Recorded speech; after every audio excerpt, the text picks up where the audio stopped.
I'm grateful tonight to have these huge minds who have spent their careers digging deep into their fields to share knowledge around immigration, journalism, civil rights, and technology and the arts. One thing that has struck me as I've done these interviews with the editorial is that the people that we sit with have spent years thinking about their craft. And that knowledge they are so excited to share. When I sit down and say, I'm going to sit with you for 45 minutes and hear this interview and ask you a lot of questions, they just shine. I mean, who doesn't like being paid attention to? So I want us to make that our goal tonight, that we try and get as much knowledge as we can out of these 4 guests up here. And I know there are a lot of smart people in this audience, and I hope you will share with us as well. But let's make this a community event tonight to try and put some facts on the table, to get what knowledge we need, and then go and share it. What are artists doing right now? I mean, I think artists were knitting hats for a bit and and marching on Washington and going to the airport to stand in the crowd.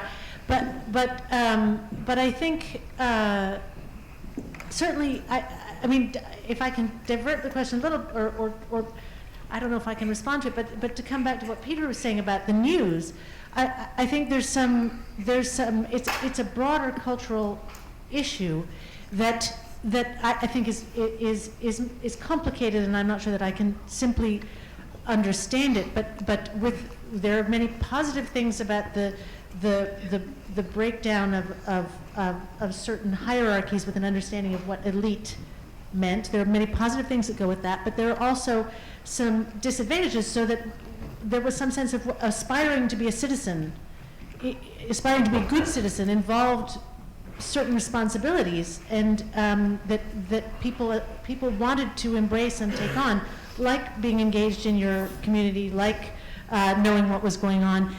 In the same way that, of course, in the 19th century, small towns across America had amazing symphonies because people aspired to listen to beautiful music, and that is no longer the case. You know, it's why libraries are so important, because libraries, not just as repositories of books and texts, but also as places of community, are, as you say, the places where people learn and educate. There's at one event at the public library downtown, I heard Rebecca Goldstein, the writer and philosopher, speak about coming from an Orthodox Jewish family where she had been told that girls should not. An uncle had said to her, "It's such a shame you have a boy's mind inside a girl's body," and that she was not supposed to learn.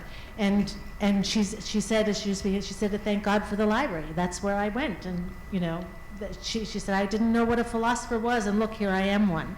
And I think, but I think that sense of broad access to knowledge and education in that way, with the sense that that it means something and that it matters, and that I don't quite culturally, I don't know how we address it, but I think we have moved into a time of part of that interminable letter that got cut, that I cut out, was about I mean, I think as a teacher I can say we can date a lot of change from the advent of the smartphone with young people, you know, in terms of the concentration spans and the type of things young people are willing and able to read and engage with, and the sophistication of their articulation. I mean, I just think there are all sorts of things that are in jeopardy, which